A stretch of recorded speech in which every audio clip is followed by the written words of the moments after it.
Bonjour tout le monde, bienvenue dans cette vidéo donc qui sera un exercice. Je vous propose de faire un exercice de tarot avec moi. Je crois bien que ça va vous intéresser parce que c'est un truc que j'ai moi-même appliqué lorsque j'apprenais le tarot et qui m'a permis d'apprendre plus vite et de maximiser mon apprentissage. Alors du coup, je pense bien que ça va vous plaire de pouvoir partager ce truc avec moi. En même temps, ça sera ma dernière vidéo avant la pause de Noël. Donc, pour ceux qui écoutaient vraiment mes vidéos en direct, vous savez, on est en décembre. Alors, je vais arrêter pendant quelques semaines d'envoyer les vidéos. Je serai quand même présent sur les réseaux sociaux, mais je ne vais pas produire de vidéos pendant quelques semaines, prendre un temps de repos, du temps avec ma famille, etc. Puis, je vous souhaite, évidemment, dans les circonstances actuelles là, qui ne sont pas nécessairement faciles, je vous souhaite à tout le monde, sincèrement, dans le meilleur des cas, de passer un beau Noël, de belles fêtes de fin d'année. Et moi, ce que je veux vous montrer aujourd'hui, c'est donc un exercice pour lequel on va utiliser le tirage en croix, la structure du tirage en croix. Et c'est un exercice d'interprétation. Donc, un exercice qu'on va utiliser pour améliorer notre capacité à interpréter les cartes, à combiner les cartes, à faire une histoire qui est cohérente entre ce que vit le client et ce que les cartes nous parlent. Alors, pour ça, pour cet exercice, je dois vous parler dans ma méthode du tirage en croix. J'insiste beaucoup sur la position 3 qui est en haut ici que vous voyez. Alors, vous voyez, c'est écrit passé, désir, crainte. Une autre façon de le comprendre, cette position 3-là, c'est l'élément déclencheur. C'est souvent ce que je vais expliquer à mes étudiants lors des cours, cette idée que la position 3, c'est un élément qui a déclenché la question. C'est un élément qui a fait en sorte, dans le passé, c'est arrivé et ça fait en sorte qu'aujourd'hui, le client, il est devant nous, il s'est déplacé et il pose une question au tarot. Donc, cette fameuse carte en position 3, elle est très intéressante puisqu'elle nous révèle au fond pourquoi le client vient nous voir. Qu'est-ce qui est arrivé dans le passé qui fait qu'il est maintenant devant nous? Quels sont ses désirs qu'il veut réaliser ou quelles sont ses craintes? Bref, quel est l'élément déclencheur qui l'a amené jusqu'à nous et qui l'a amené à poser cette question au tarot. Donc, partant de cette idée, je vais vous amener dans un tirage et ce tirage, ça sera celui de Martine. Je vous dis tout de suite, c'est un tirage que j'ai inventé. C'est ça, en fait, le truc. C'est ça que je veux voir avec vous. Ce que je faisais lorsque j'apprenais le tarot, c'est que je me disais, OK, je peux peut-être pas faire nécessairement un tirage différent à tous les jours. Je connais pas nécessairement assez de gens. J'ai pas toujours le temps de faire des tirages à tous les jours. Mais si je m'invente des tirages et que j'interprète certaines positions en particulier, je peux en faire très rapidement et en faire beaucoup et en faire quotidiennement. Et ça reste toujours le truc dans le tarot d'en faire beaucoup, beaucoup rapidement et quotidiennement. Alors, ce que je faisais, c'est que je m'inventais tout simplement un tirage uniquement au présent. Et lorsque j'avais inventé ce tirage au présent, j'allais vers la fameuse position 3, l'élément déclencheur, et j'essayais toutes les cartes, à l'endroit et à l'envers. Et là, je me disais, si ça avait été le battleur, à l'endroit, quel aurait été l'élément déclencheur? Qu'est-ce qui aurait amené le client à venir me voir et de poser cette question au tarot? Et si c'était la papesse, à l'endroit, à l'envers, quel aurait été l'élément déclencheur? Et des fois, j'allais voir dans mes notes de cours parce que des fois, j'avais pas d'idée spontanée. Alors, j'allais voir dans mes notes de cours, je relisais mes livres, etc., jusqu'à ce que je trouve une réponse qui était satisfaisante. Et d'autres fois, j'avais des flashs spontanés, donc une définition montait très, très rapidement en tête et là, parfait, je pouvais passer à la prochaine carte. Et ça, c'est vraiment, vraiment un truc qui est à la fois ludique et extraordinairement pédagogique. Alors, je vous invite à le faire avec moi. Alors, on a le tirage de Martine ici pour lequel j'ai inventé un présent. Vous voyez que Martine, elle vient nous voir et j'ai décidé donc qu'elle posait une question, Martine, sur un tirage sentimental sur son couple. J'aurais pu choisir n'importe quel autre thème, n'importe quelle autre question, mais bon, c'est très, très fréquent que les gens nous demandent comment va évoluer leur couple. Alors, j'ai décidé de prendre ça pour Martine. Donc, Martine nous dit, qu'est-ce qui s'en vient dans mon couple? Et Elle est représentée en position 1 et 5 par le Soleil inversé et la Lune inversée. Donc, ces deux cartes-là, si vous connaissez déjà un peu ma méthode, ces deux cartes-là représentent le présent, ils représentent Martine, comment elle se sent actuellement dans son couple. Alors, évidemment, avec le Soleil à l'envers, elle est triste, elle est bouleversée, et avec la Lune à l'envers, elle est apeurée, angoissée, et elle ne voit plus ce qui s'en vient. Elle a peur du futur parce qu'elle n'arrive plus à distinguer clairement ce qui se passe. Donc, si je combine les deux cartes ensemble, j'ai quelqu'un qui est au fond dans une forme de détresse émotionnelle et psychologique, car elle a beaucoup, beaucoup d'inquiétudes pour son couple, pour la cellule familiale et à savoir qu'est-ce qui va évoluer, qu'est-ce qui s'en vient. Elle ne voit plus clair, elle ne voit plus rien du tout. C'est l'obscurité pour elle. Et en face, pour ceux qui connaissaient déjà ma méthode, vous savez que la position 2 et 6, donc l'ermite et le chariot, alors la position 2 et 6, ça représente le conjoint de Martine. Qu'est-ce qu'il vit, lui, de son côté dans le couple? Et avec l'ermite et le chariot, les deux cartes sont à l'endroit. Mais c'est quand même, ce sont des cartes qui sont relativement froides. L'ermite a une notion de solitude, de distance, de retrait. Hein, vous savez, si on est un ermite, on se cache, on s'en va dans notre grotte, dans notre caverne. Alors effectivement, on sent un conjoint qui est en retrait, un conjoint qui est solitaire, un conjoint qui est un peu plus froid, un peu plus distant. Et quand on ajoute le chariot, même à l'endroit, le chariot, c'est une carte qui est très autonome, très indépendante, qui ne veut dépendre de personne, qui veut faire les choses à sa manière et surtout qui embarque dans son char et dans son chariot et qui part dans une nouvelle direction.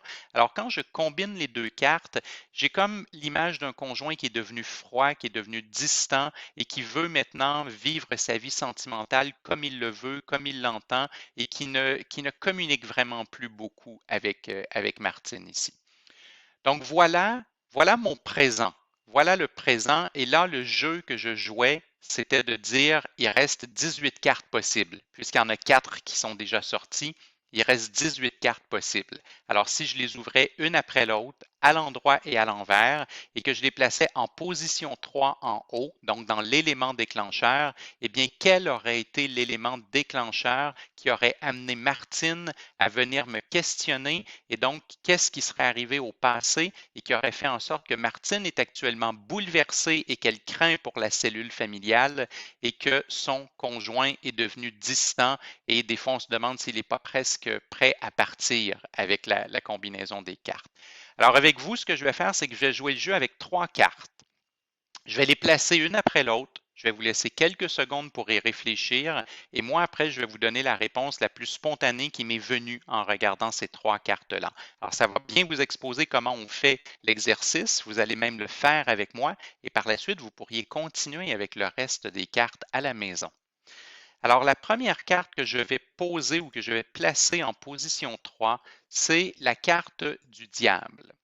Alors, le diable inversé en position 3 représente donc l'élément déclencheur. Il représente la raison, ce qui est arrivé dans le passé et qui a fait que Martine vit ce qu'elle vit actuellement et qu'elle vient nous voir pour nous poser sa question. Alors, je vous laisse quelques secondes et même si vous voulez y réfléchir, vous pourriez mettre la vidéo sur pause et vous pourriez prendre le temps d'aller regarder les livres de tarot ou si vous prenez des cours avec moi, vous pourriez aller regarder vos notes de cours ou sinon sur ma chaîne YouTube, vous pouvez aller voir les vidéos gratuites. Bref, si vous le voulez, mettez cette vidéo sur pause. Mais la question donc que je vous demande, c'est qu'est-ce qui est arrivé précisément dans le passé et qui fait qu'aujourd'hui Marie est dans cet état et qu'elle nous pose la question?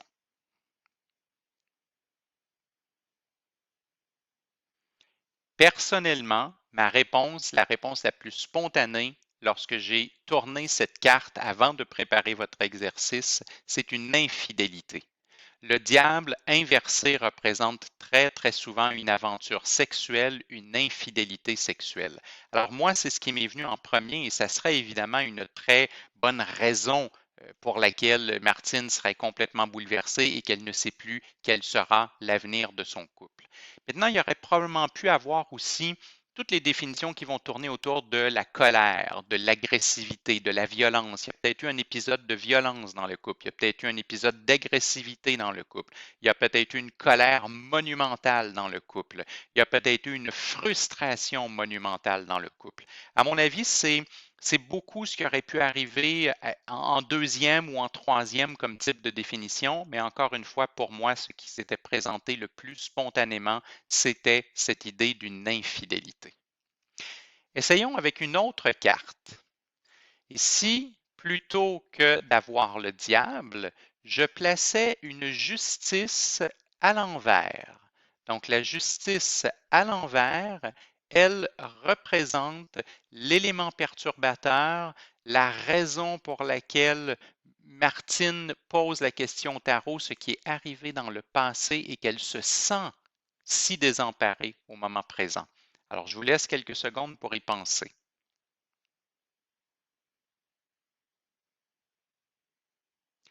Avec la justice inversée, le premier concept qui m'est venu en tête lorsque je l'ai tourné, c'est l'idée d'une querelle.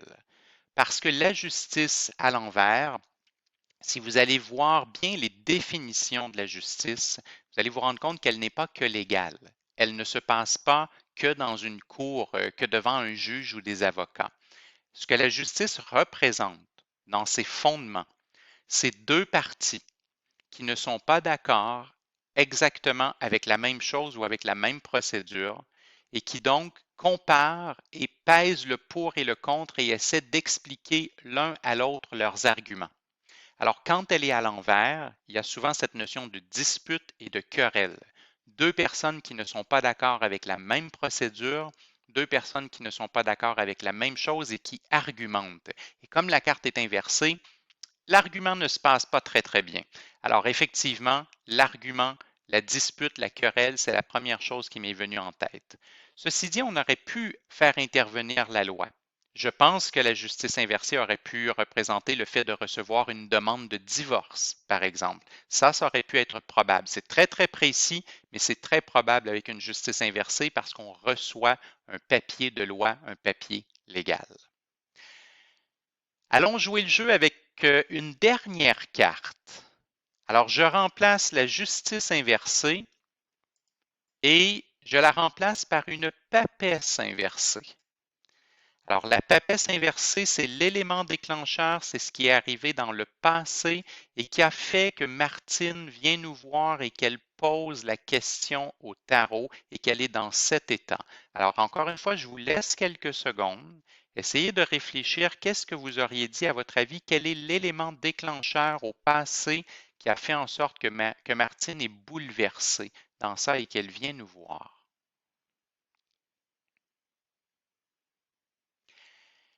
La première chose que j'ai pensé lorsque j'ai tourné la papesse à l'envers, c'est très précis ce que je vais vous dire, vous allez voir, mais c'est aussi très probable. C'est que la papesse inversée, de façon générale, elle représente le fait de garder un secret, de cacher quelque chose. Ça aurait pu être la réponse la plus globale. Et Martine cache quelque chose. Martine a un secret qu'elle n'ose pas avouer, qu'elle garde pour elle et donc elle a peur de l'impact de ce secret dans son couple. Et si son secret était connu, si ce qu'elle cache était dévoilé, elle a peur de l'impact que ça pourrait avoir sur son couple. Mais ce n'est pas ce à quoi j'ai pensé, ou en fait, j'ai pensé à quelque chose d'encore plus précis que ça.